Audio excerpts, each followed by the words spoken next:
Philippines Network, Radyo Ronda, DX General Santos, member kapisanan ng mga broadcaster ng Pilipinas. Mas tulong lakas, Radyo Ronda Nationwide. This is CNN Philippines.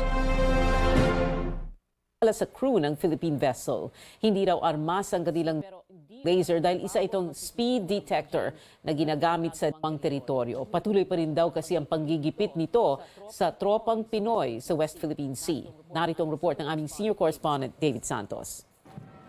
Bumuo ng Committee on Philippine at China Coast Guard noong 2016, termino ni dating Pangulong Rodrigo Duterte. Layunin nitong palakasin ang kanilang diplomasa at pagtutulungan pagdating sa seguridad sa karagatan. Bumisita pa dito noong taong 2020 mga opisyal at tauhan ng Chinese Coast Guard para magsagawa ng joint exercise. Pinaigting din nila ang kanilang linya ng komunikasyon kabilang ang pagtatag ng hotline. Pero kalaunay isinantabi na ito pagpalit ng administrasyon. The hotline mechanism for this administration was no longer being considered. The hotline mechanism was already elevated from the Ministry of Foreign Affairs of China and the Department of Foreign Affairs. Ayon sa isang source sa PCG, hindi rin gumana ang komite dahil wala namang nagbago sa pagiging agresibo ng China Coast Guard sa West Philippine Sea. Malimit pa rin daw pinag-iinitan ng mga ito ang pagpapadala ng mga tropa at pagkain ng Pilipinas sa mga nagbabantay sa BRP Sierra Madre ng Navy na isinadsad sa Ayungin Shoal noong dekada 90. Nataon naman na bumisita si Chinese Ambassador Wang Zilian sa Camp Aguinaldo kung saan nakipagpulong siya kay AFP Chief General Andres Centino. We did not talk about the conduct, basta pinabot lang natin at tropa natin yun, we have to provide supplies for them. Sa may Ayungin Shoal din nangyari ang umano'y pagtutok ng military-grade laser ng China Coast Guard sa mga tripulante ng BRP Malapascua na umaalalay sa resupply mission. Sa programang Politics as Usual, sinabi ni retired Navy Rear Admiral Romel Ong, hindi dapat nagpapasindak ang Pilipinas. So ang logical response would be to either restore our sea control of the waters around the shoal or to contest yung sea control nila. And the only way you can contest that is to match yung presence nila with presence natin. Hindi pwede yung pasulput-sulput lang tayo yung tuwing resupply ka lang nandun, then alis ka na.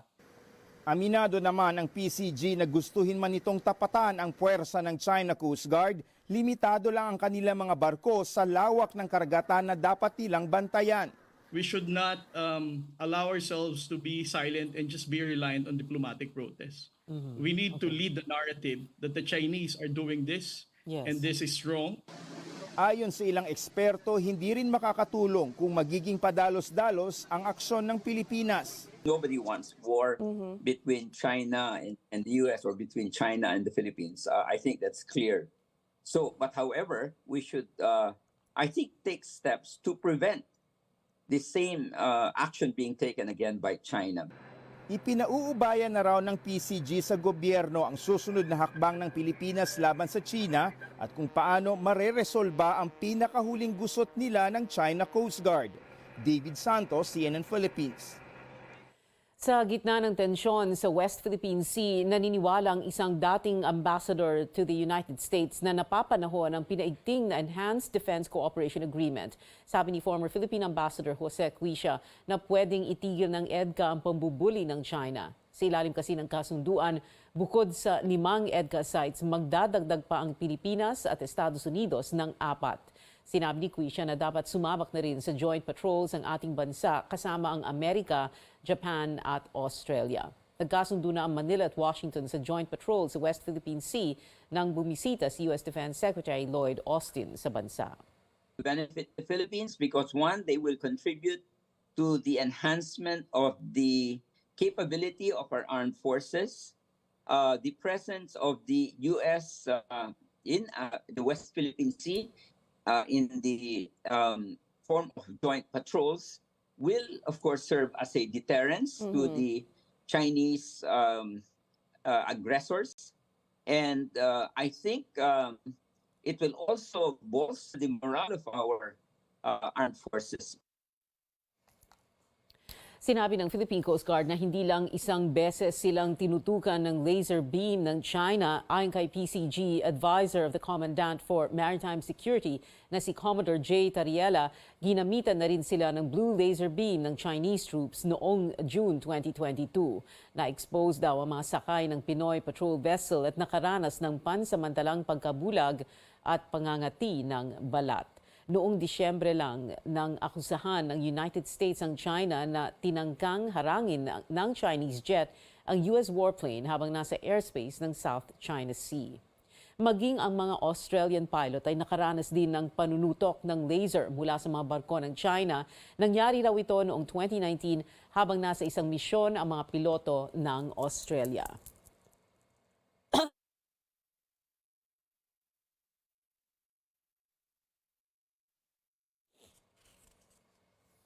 Kasama ang bansang Australia sa dumipensa sa Pilipinas sa bagong insidente ng pambabraso ng China sa West Philippine Sea.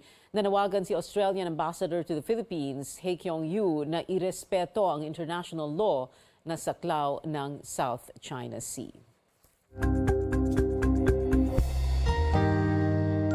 Australian Ambassador to the Philippines, He Keong-yu, joining us live now. Welcome to CNN Philippines, Ambassador. Hello, Pia. Good to see you again. Thanks for having me on your program. Yes, good to see you again, ma'am. Well, let's begin with this. Beijing is now claiming that their Coast Guard did not point a laser beam at a Philippine Coast Guard vessel and that it was just handheld equipment, which they described as a speed detector and is not a weapon. This on the heels of Australia and the US and 3 other countries condemning this incident. What do you think of this explanation by Beijing? Look, Pia, I won't comment on China's explanation, and I'll leave that to my colleagues in DFA that I'm sure will be in discussion with China on this issue. But what I can say is that Australian government's position on the South China Sea, including the West Philippine Sea, has been consistent and clear for many years. And that is this. The South China Sea is a vital waterway for the whole international community. In fact, for Australia, 83% of our trade is done by sea, of which 58% of our sea exports are through the South China Sea, with 40% of our imports through the South China Sea. This is how important it is. This is why we want a South China Sea that is peaceful, that respects and adheres to the international law. And we all know that the United Nations Convention on Law of the Sea provides exactly that framework, and maritime claims should be in accordance with UNCLOS. And this is why Australia has always supported the Philippines with your 2016 arbitral award that was delivered. And we still believe that this is final and binding and all members should adhere to it. And all these provocative, unsafe behaviors should be stopped in order to ensure peaceful South China Sea. But, Madam Ambassador, China does not recognize that 2016 Hague ruling or UNCLOS. What are we to do about that, despite the fact that, like we said earlier, 5 countries have already condemned this latest incident? And on that, I think this is more important than ever, that the like-minded and those that actually adhere to the international law, that believe in it for the future of our prosperity and peace in our region, has to bind together and continue to call out behaviors when it's against the international law and against the international norms. Madam Ambassador, there are news reports about a similar incident. Correct me if I'm wrong. Australian pilots reporting that Chinese Coast Guard vessels had pointed a laser beam at them. I want to know what Australia did about that and what happened. How did China explain its behavior? And what happened after that? Sure. Just like the Philippines has done, our leaders, our Prime Minister spoke up about this incident. We had many incidents, a number of incidents like this, and every time we have made public statements and our Prime Minister spoke up about it and tried to engage with China for explanation. And this pressure is really, really important.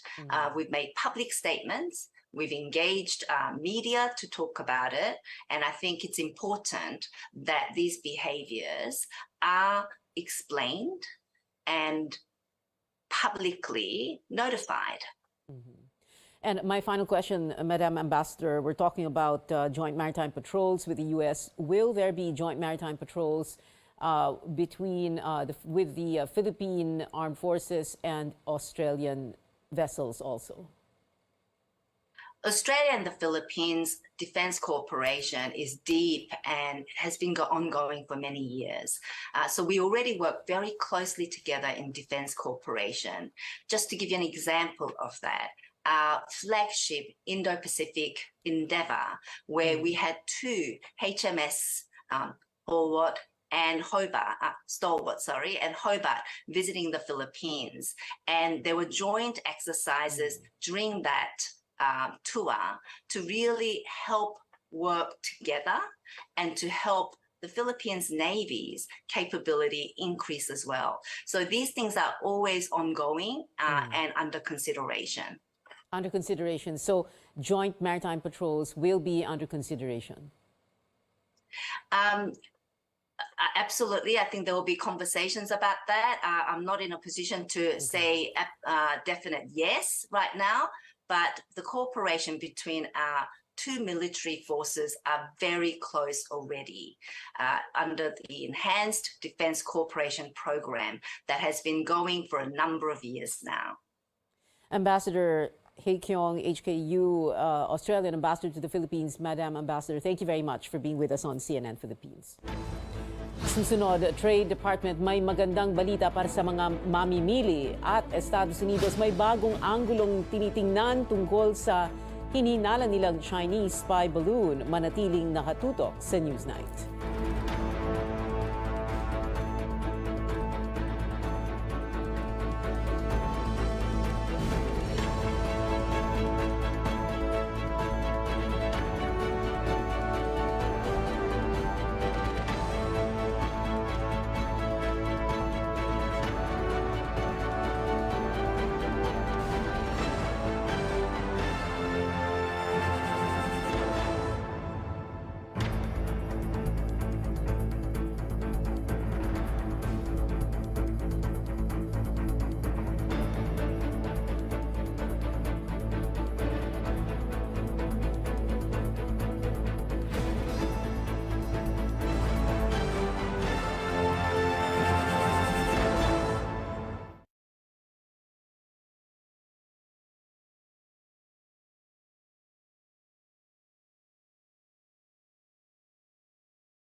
Ito ang Newsnight sa CNN Philippines. Pansamantalang makakahinga ng maluwag ang mga Pilipino mula sa dagdag presyo sa pangunahing bilihin. Yan ang tiniyak ng mga opisyal ng Trade Department.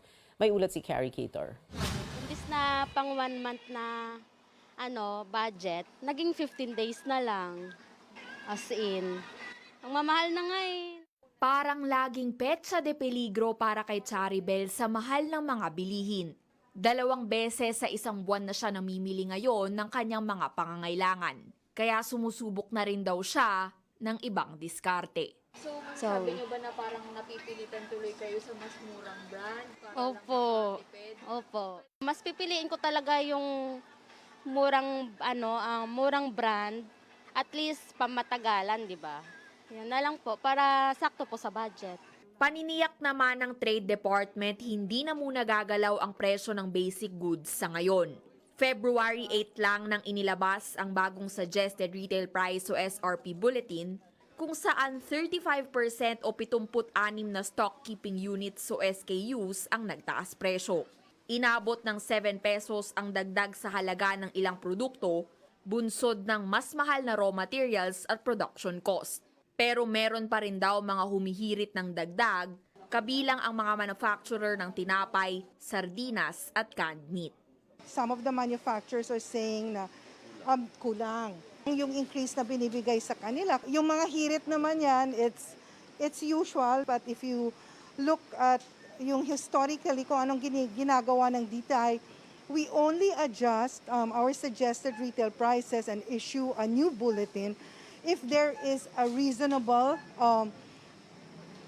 there are reasonable factors. Sakali man daw na kailanganin talaga, iginiit ng DTI na dadaan pa ito sa masusing pag-aaral.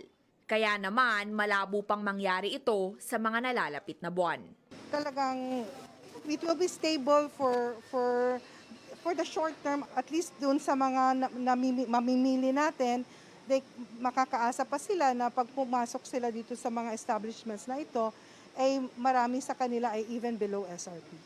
Carrie Cator, CNN Philippines.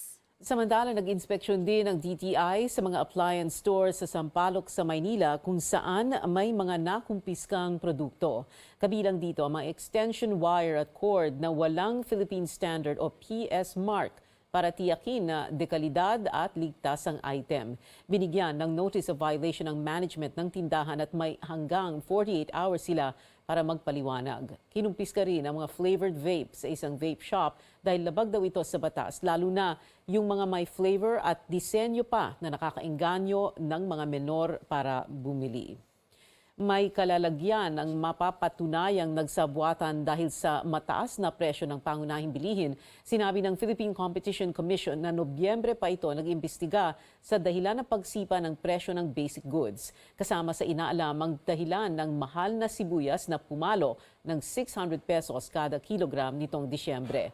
Nakasaad sa batas na mga negosyanteng napatunayang nananamantala ay mamumulta ng 100 million pesos. Pwede pa itong matriple kung basic necessities ang kasama sa kartel.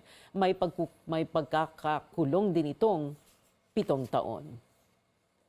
Negosyo para sa mga magsasaka at mangingisda ang isinusulong ngayon sa Senado habang umarangkada rin ang planong pagratipika sa Regional Comprehensive Economic Partnership o RCEP. Mismong kapatid ng Pangulo nagbabala na papatayin ng free trade agreement na ito ang sektor ng agrikultura. Narito ang ulat ni Imor Santos. Para raw makaahon sa hirap ang mga magsasaka at mangingisda, tanong ni Senador Robin Padilla, bakit hindi sila magnegosyo? Hindi po ba sila pwedeng i-train na yung kanilang raw materials? Lagi na lang kasi yung raw, kukunin ng trader, may iwan yung magsasaka o mangingisda, ang kikita yung trader. Hindi po ba makagawa tayo ng paraan na katulad po sa ibang bansa, ang mga magsasaka nila at ang mga mangingisda nila ang merong matatawag na magandang buhay? Sagot ng Trade Department, marami ng ganitong success stories at dadami pa raw ito oras na maisabatas ang Poverty Reduction through Social Entrepreneurship o Present Bill. Maglalaan ito ng paunang 700 milyong piso na ipapautang sa maliliit na negosyo. Bukod sa technical at financial assistance, may mga insentibo rin mula sa gobyerno. So pasok sila dito sa Present Act. Pwede silang bigyan ng tulong. Pwede po talaga. Pwede po talaga. Siguro ang challenge dyan, Senator Robin, Your Honors, yung baka hindi nila alam na may programang gano'n. So kailangan inform sila na in case mapasa ito, may ganong pondo na available para sa kanila. Habang tinatalakay ang mga panukalang batas na tutulong sa mga industriya, umaarangkada rin sa Senado ang isang free trade agreement na kinatatakutan ng ilang grupo, lalo na sa agrikultura. Ito ang Regional Comprehensive Economic Partnership o RCEP. Sa ilalim nito, makakapagkalakala ng mga kasaping bansa sa isa't isa ng mababa o walang taripa. 16 na senador na miyembro ng Committee on Foreign Affairs ang pumirma sa committee report para i-ratify at ipatupad ang RCEP sa Pilipinas. Si Senate President Mig Zubiri mismo ang umapela sa plenaryo na huwag hayaang mapag-iwanan ng Pilipinas habang nagbebenepisyo sa kasunduan ang mga kapitbahay na bansa. Siguro naman mga kapatid ko dito sa Senado, hindi naman siguro tayong pinakamagaling sa kanila lahat.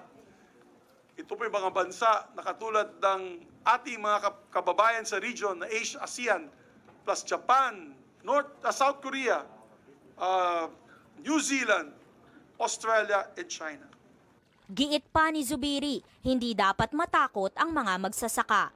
Rice, swine meat, poultry meat, potatoes, onions, garlic, cabbage, sugar, carrots are exempted, excluded. Hindi po sila kasama dito. Itong mga produkto pinapakita ko sa inyo na araw-araw sinisigawan ng ating mga kritiko. Hindi po ito kasali sa RCEP. Present sa Senado ang ilang miyembro ng gabinete nitong Miyerkules para magpakita ng suporta sa RCEP. Pero mismong kapatid ng Pangulo na si Senador Amy Marcos, hindi kumbinsido.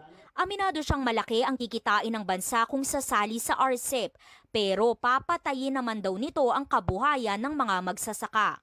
Hindi rin pumirma sa RCEP report sina Senador Cheese Escudero, Bongo, Risa Ontiveros at Cynthia Villar. Inaasahang pagdedebatihan ito sa Senado sa susunod na linggo. 16 na boto ang kailangan para maratipikahan ang RCEP. Amor Santos, CNN Philippines. Magandang balita para sa mental health outpatients. Covered na po ng PhilHealth simula ngayong taon ang inyong pagpapagamot sa Tolosa, Leyte kung saan mataas ang kaso ng mental disorder.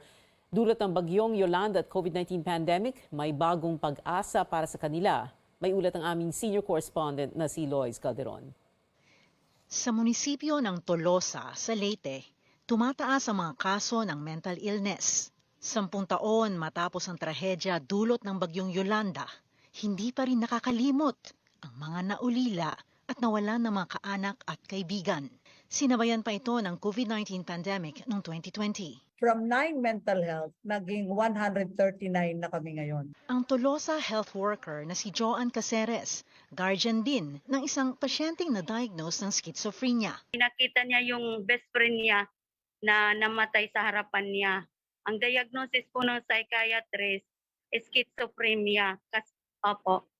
Pero yung nanay niya po, mayroon ding sakit na ganun. 2 linggong confinement sa mental health facility ang may schizophrenia. Sagot ng PhilHealth ang gastos, lalo pat ang mga may sakit sa Tolosa, kadalasan ay nagpapagamot sa pampublikong ospital doon.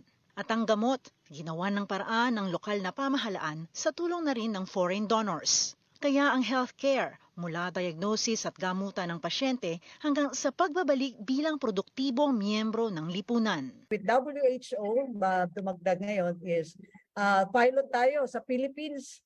We're working with PhilHealth to come up with this mental health benefit package na at the primary level pa rin. Sa datos ng PhilHealth, 6 na milyong Pilipino ang may mental disorder. Ngayong taon, isasama na ng state health insurer ang outpatient mental health cases sa mga benepisyong makukuha ng mga miyembro.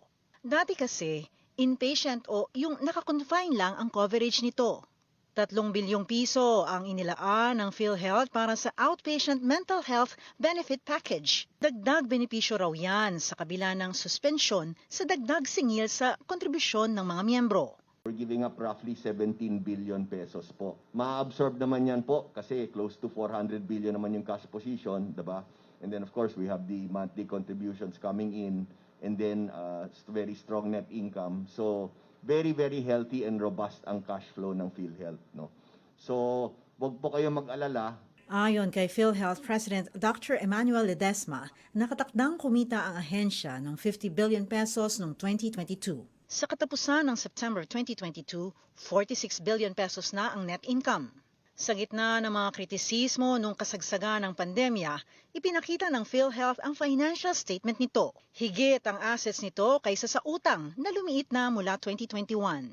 Kumita ito mula sa investments na nasa government bonds lamang o AAA bonds, bagamat balak nitong pumasok sa stock market na blue chips lang ngayong taon. At ang reserve fund o yung pondo na nakatabi at nadadagdagan taon-taon mula sa kita ay lumaki na sa 224 billion pesos. Pinalakas pa ang ahensya ng mga ambag mula sa PAGCOR, PCSO at National Budget.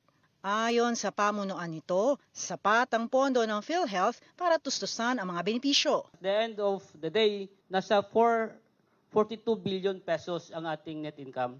With that, bawas ng 17, mayroon pa ho tayong pera. There is no limit po sa lifespan ng PhilHealth. PhilHealth is here to stay. Pero kahit daw malaki ang pondo ng PhilHealth, hindi ito tataya sa Sovereign Wealth Fund na pinag-usapan pa sa Senado. I think the charter will not allow it. Lois Calderon, CNN Philippines. Itinaas ng Bangko Sentral ang interest rates ng 50 basis points o kalahating punto sa 6%. Ito ang batayan ng mga bangko sa kanilang mga pautang, credit card at deposit rates. Ibig sabihin, mas magiging mahal ang babayaran ng mga uutang kaya nagdudulot ito ng mas kaunting paggastos ng mga negosyante at consumer para makatipid. Ayon sa Bangko Sentral, itinaas muli ang interest rate pangontra sa patuloy na pagtaas sa presyo ng mga bilihin. Update tayo sa lindol sa Turkey at Syria. Higit 50,500 buildings ang kailangang ma-demolish kaagad. Ayon sa pamahalaan ng Turkey, anumang oras daw kasi ay guguho na ang mga ito sa tindi ng pinsalang tinamo. Sa siyudad ng Antakya, kita sa satellite image ang malalawak at bagong tayong sementeryo sa gitna yan ng pataas na death toll. Tinangkang puntahan ng CNN ang burial site pero pinagbawalan ang crew na kunan ito. Sa gitna ng trahedya, sumibol naman ang bagong pag-asa, isang baby girl ang isinilang ng isang quake survivor. Pinangalanan ang sanggol na Hatis Deniz. Higit 41,000 ang death toll sa magnitude 7.8 na lindol na yumanig sa Turkey at Syria, kabilang dyan ang 2 Pilipino. Kagabi, naiuwi na ang labi ni Wilma Tezcan, dinala ang labi sa kanilang probinsya sa Lucena City sa Quezon. Posibleng bukas o sa Sabado ang libing ni Tezcan. Muling nakikiramay ang Department of Foreign Affairs at ating ibang government agencies sa pamilya ng ating kababayan sa walang buhay niya. No? Nandito kami para makiramay at tulungan po siya. Yung pamilya, bibigyan namin ng konting ayuda. Preliminary lang po yan. Samantala, ayon din sa Foreign Affairs Department na ilibing na sa Turkey ang isa pa nating kababayang nasawi sa lindol. Tinitingnan ng U.S. intelligence officials ang posibilidad na aksidenteng napadpad lang sa Estados Unidos ang pinabagsak na Chinese spy balloon. Ayon yan sa sources ng CNN na dumalo sa intelligence briefing. Matagal na raw nilang minomonitor ang balloon mula nang makaalis ito sa Hainan, China. Inasahan nilang pupunta sa Guam ang high-altitude object pero bigla itong tumawid papunta sa Canada at US. Naniniwala pa rin silang gamit sa pagmamanman ng balloon. Nauna nang iginit ng China na isa itong civilian aircraft na na-divert lamang dahil sa malakas na hangin. February 4 nang pabagsakin ng US fighter jets ng Chinese spy balloon sa South Carolina coast. Ngayong buwan, 4 na high-altitude objects na ang pinabagsak ng US sa airspace nito. Pinaimbestigahan ni US President Joe Biden kung ano ang nagagawa ng iba pang objects at ang pinagmulan ng mga ito. Inaasahang maibebenta ang pinakalumang Hebrew Bible sa buong mundo sa halagang $50 million sa tumataginting na 2.8 billion pesos. Yan ang Codex Yasu na itinuturing na pinakauna at pinakakumpleto ng Biblia na nasa wikang Hebrew. Late 9th or early 10th century daw ginawa ang libro na binubuo ng halos 800 pahinang gawa sa balat ng hayop. Isusubasta ito sa Mayo sa New York. Abangan, NBA legend Michael Jordan magpapasaya ng mga bata sa kanyang nalalapit na 60th birthday. At pagkatapos ng Momoland, isa pang K-pop group ang magdi-disband na rin, manatiling nakatutok sa CNN Philippines.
Ito ang Newsnight sa CNN Philippines. Ako si Pia Ontiveros. Balikan natin ang pinakamalaking balita sa oras na ito. No comment ang Australian Ambassador to the Philippines sa pahayag ng China na hindi umano ito nanutok ng military-grade laser sa Philippine Coast Guard sa West Philippine Sea.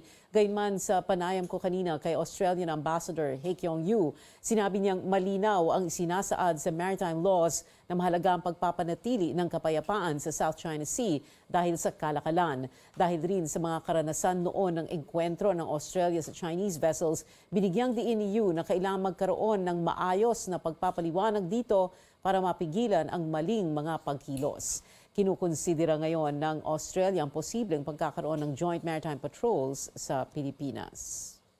Para sa mga pasahero ng Philippine National Railways o PNR, maghanda-handa na kayo ng alternatibong masasakyan dahil ipapahinto ang operasyon ng rail line ngayong taon. Dahil yan sa pagpapatayo ng South Commuter Railway o CSR project na magdudugtong sa Metro Manila at Laguna. Sa pagdinig ng House Transportation Committee, sinabi ni DOTR Undersecretary for Railways Cesar Chavez na posibleng umabot ng 5 taon ang tigil operasyon, depende raw sa usad ng construction.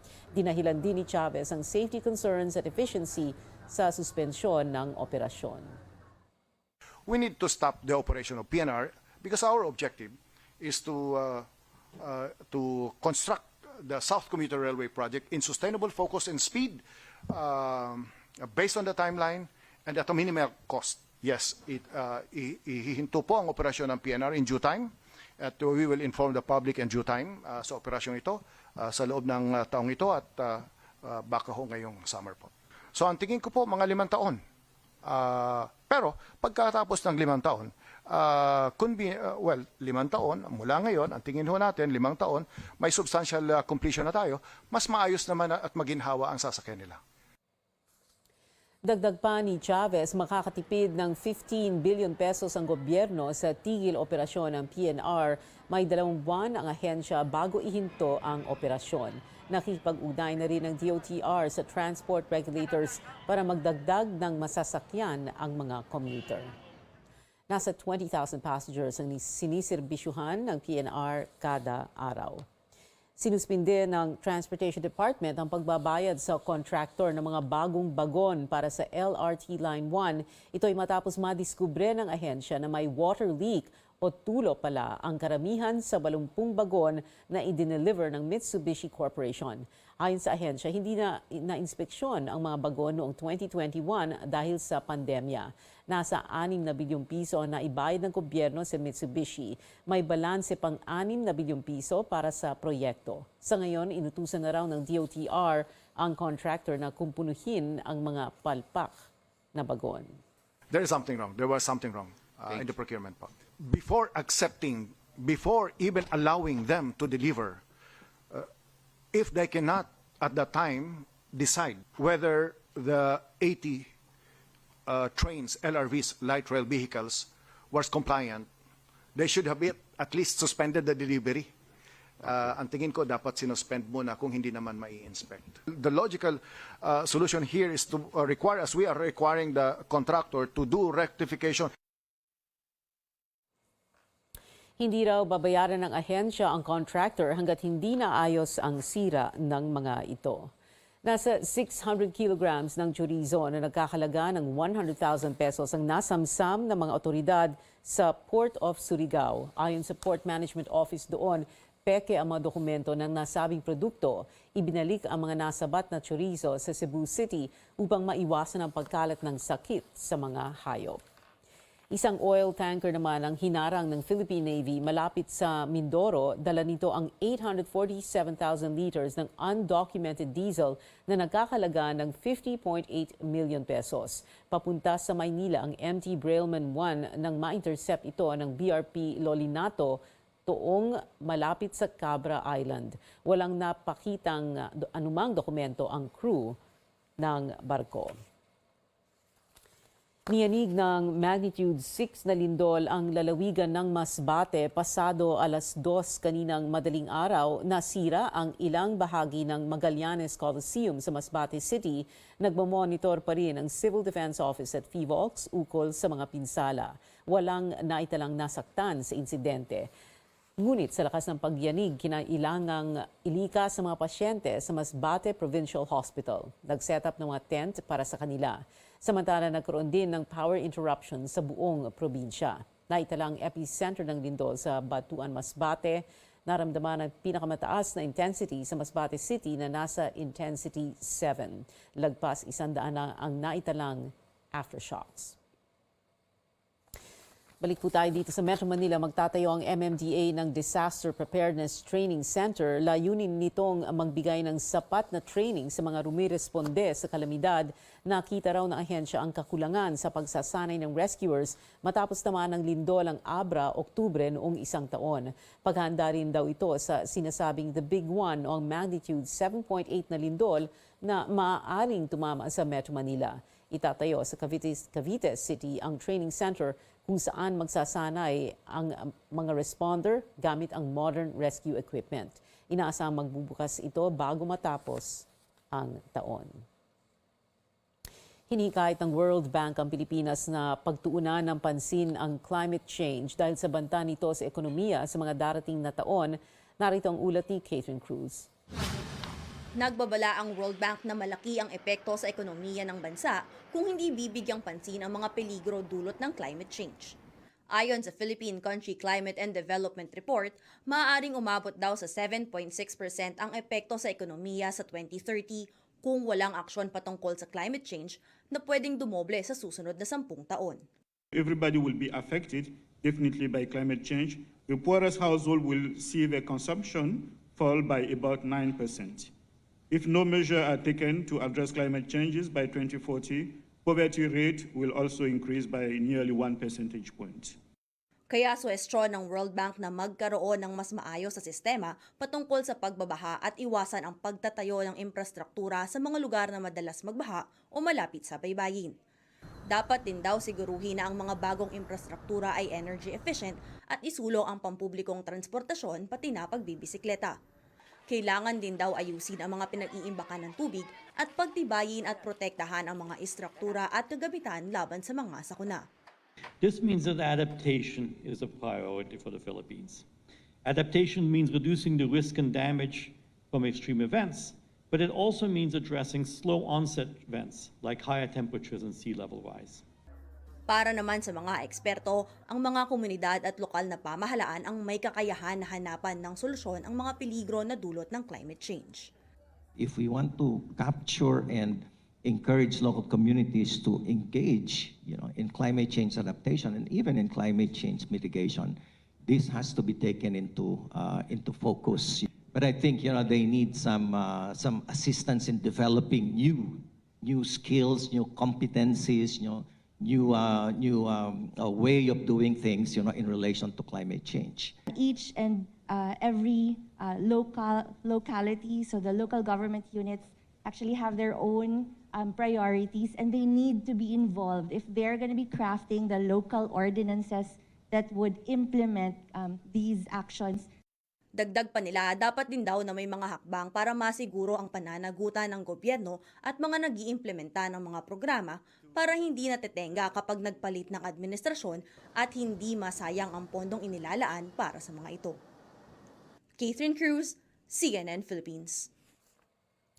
Dalawang low-pressure area ang binabantayan ngayon ng Pag-asa, isa sa silangan ng Southeastern Mindanao at isa sa silangan ng Northeastern Mindanao. Wala sa loob ng Philippine Area of Responsibility ang dalawa, pero magdadala mga ito ng pag-ulan sa Caraga at Davao Region. Hanging amihan naman ang dahilan ng pag-ulan sa Cagayan Valley, Cordillera Administrative Region, Aurora, Quezon at Bicol Region. Hindi rin ligtas sa posibleng pag-ulan ng Metro Manila, Visayas at nalalabing bahagi ng Luzon dahil pa rin sa hanging amihan. Susunod, TNT forward Kelly Williams ibinahagi ang saloobin sa pagkakasama niya sa Gilas Pool at alamin ang dahilan kung bakit nagbenta ng mga kagamitan ang mga miyembro ng parokya ni Edgar. Manatiling nakatutok sa Newsnight.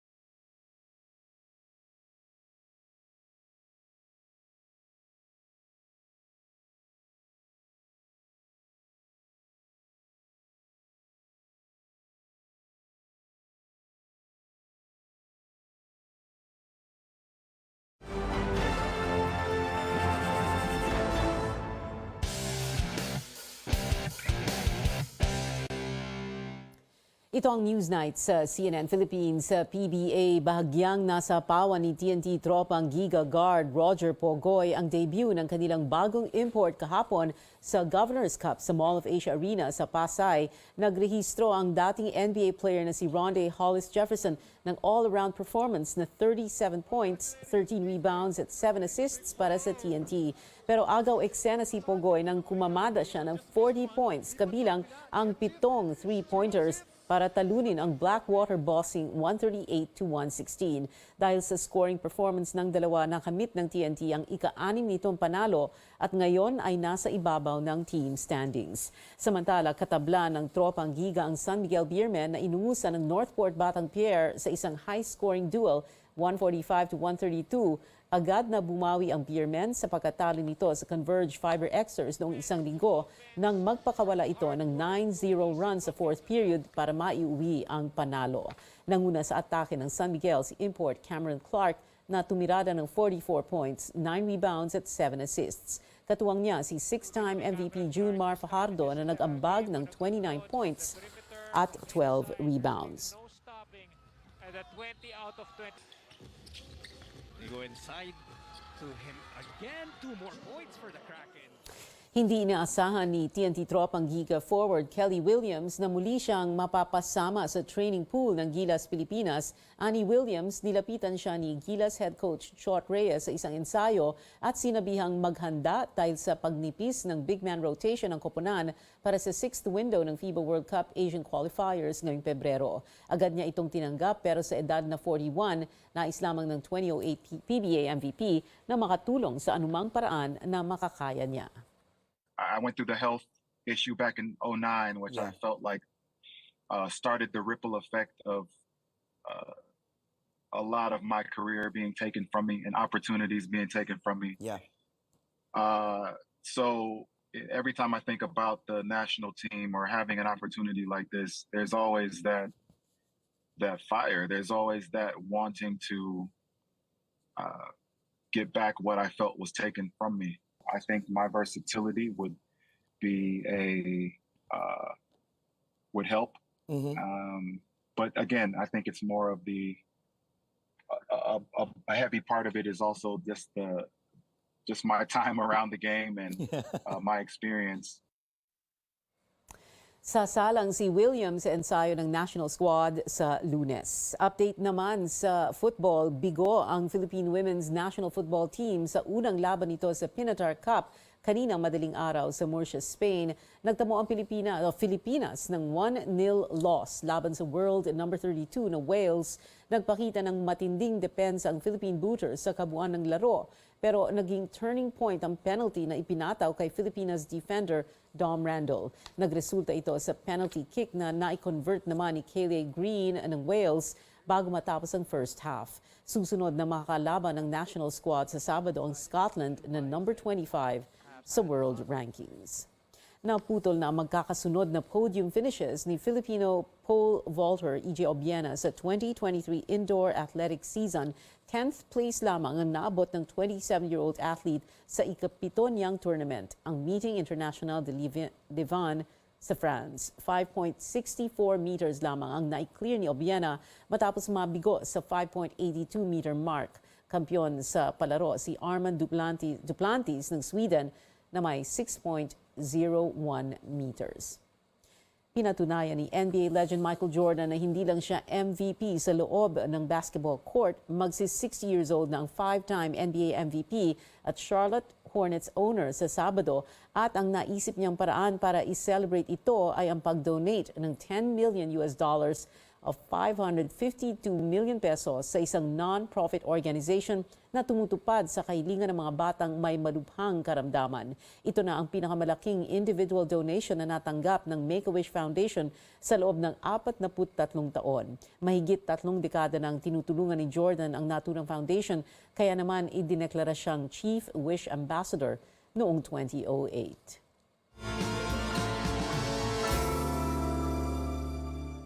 Award-winning na aktres na si Nadine Lustre nagpamalas ng kanyang potensyal bilang isang vlogger. Ang detalye niyan at iba pang showbiz updates hatid sa atin ni Sam Sanwani. Sam. Pia, pinatunayan ni Nadine na talagang multimedia princess nga siya dahil agaw atensyon ang kanyang unang video sa sarili niyang YouTube channel. Kagabi niya inilabas ang video na intro at kahit 32 segundo lang, lampas 37,000 na ang views nito at higit 24,000 na ang subscribers niya.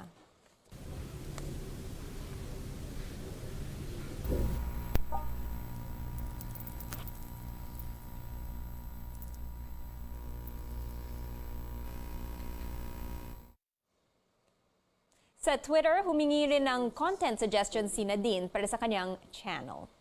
At from Miss Universe to soon-to-be Mrs. Milby. Yes, engaged na si Catriona Gray sa actor na si Sam Milby. Masayang inanunsyo ito ng Miss Universe 2018 winner sa kanyang Instagram.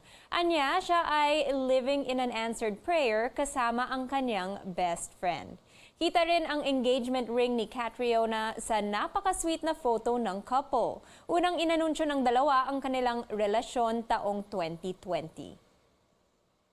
Bumuhos ang tulong pinansyal mula sa fans ng parokya ni Edgar para sa gitaristang si Gab Chiki. Na-ospital kasi siya dahil sa pneumonia. Malaki ang inabot ng bidding sa rare memorabilia ng banda para sa hospital bills ni Gab. Kasama sa sale ang Halina puppets na ginamit sa cover ng album nila. Nasa 115,000 pesos na ang pinakamataas na bid para dito. Pero wala yan sa panalong bid para sa signed guitar na si Gab mismo ang nagdisenyo. Nabenta ito ng 1,300,000 pesos. Isa pang K-pop girl group ang magpapaalam matapos ang opisyal na disbandment ng Momoland kahapon. Inanunsyo ng agency ng Brave Girls na mabubuwag na ang grupo bukas matapos ang 7 taon. Ngunit may huling sorpresa ang singers ng hit song na Rollin' dahil ngayong araw inilabas ang digital single nilang Goodbye. Lumabas na ang official trailer ng series adaptation ng sikat na librong Daisy Jones and the Six. Kinukwento nito ang journey ng isang 70s band at ang maaring umusbong na romance sa pagitan ng mga miyembro nito. It's what people want to see. It's an act. You know that. Tell me that there's nothing going on between us. Tell me if I'm crazy. Magsisimula ang streaming ng show March 3 sa Amazon Prime Video. At mula concert stage, sa big screen naman ipapakita ni music icon Celine Dion ang kanyang talento. Para sa kanyang unang film role, gaganap si Celine bilang sarili niya sa Love Again, kasama sina Priyanka Chopra at Nick Jonas. Ito ang pasilip sa romantic comedy. Things like this don't just happen. Love is a plan for each and every one of us.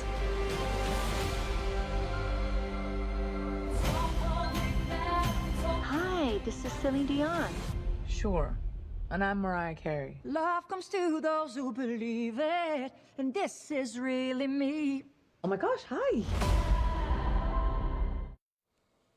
Dobleng regalo ito para sa fans dahil mapapakinggan din ang iba't ibang bagong kanta ng singer sa pelikula. At yan ang updates para sa Showbiz Spotlight at Screen Time para sa araw na to. Balik sa iyo, Pia. Maraming salamat, Sam Sadwani. Ang dalawa sa paboritong merienda ng mga Pinoy, bahagi na ngayon ng 50 best fried dessert sa mundo.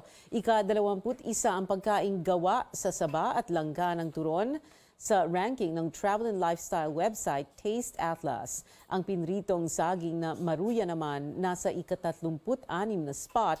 Ang pisang goreng mula Indonesia na gawa rin sa saging ang nag-number 1. At yan ang mga kailangan ninyong malaman ngayong Huwebes, February 16, 2023. Magkita-kita ulit tayo bukas dito sa CNN Philippines, pero may pahabol lang bago tayo magtapos. Ni-launch ng isang multinational electronics company ang Samsung ang kanilang bagong device. Pero this is not your ordinary cellphone. Maliban sa high-tech, ang mga feature nito, gawa ito sa recycled materials. Explore natin ang new device, ha? Ako si Pia Ontiveros at ito ang Newsnight. Maraming salamat po.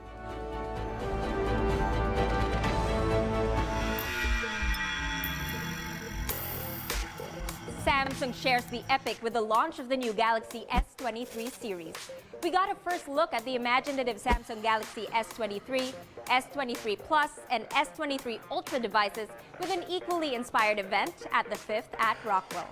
Tonight, we mark a new epic era. The Galaxy S23 series is the latest premium innovation designed to fit the lifestyles of today's social expressors and life maximizers. And when you think of the Galaxy S series, you think of the camera. Now it comes with improved nightography. The Ultra comes with a Galaxy-first 200 megapixel camera to help you capture pro-grade photos and videos in epic detail. The Galaxy S23 series is also a reliable companion for gamers and productivity junkies. Over the years, Samsung has been committed to bringing innovation and sustainability together. We are aiming for net zero carbon emissions in all our own consumer product operations by the end of 2050. For the Galaxy S23 series in particular, it incorporates more recycled materials than any other Galaxy smartphone to date. One of the highlights of the events is the Epic House. It's a series of experiential rooms that allows you to experience the devices firsthand. And here we can experience one of the latest features of the Samsung Galaxy S23 series, its camera. It allows you to create memories even in low light with its epic nightography. Apart from the camera, the Samsung Galaxy S23 series features enhanced performance for content creators and gamers alike. Together with long battery life and seamless ecosystem integration, Samsung's latest flagship lineup is sure to fuel your passion. The Samsung Galaxy S23 series is designed with the planet in mind. To further strengthen this advocacy, Samsung Philippines collaborated with contemporary artist Leroy New to breathe new life to recycled plastic in his installation entitled Ectoplastic Fantasia. I've always believed in companies that move towards progress, and in terms of like caring for the environment, I'm just happy and honored to be able to support these efforts. Here at Samsung, we are committed to creating meaningful innovations that defy barriers. We bring you more ways to personalize your experiences to fit your lifestyle. So as a photographer, I always carry heavy cameras for my usual workload, diba? So I'm always looking for lighter options. I love that the Samsung S23 can replace like an actual camera. We have reached epic heights, and we are bound to do even more. We give you the promise made of epic proportions. Cheers to this new epic era. Unfold a greater galaxy with the Samsung Galaxy S23 series. Available for pre-order until February 23. Sam Sidwani, CNN Philippines.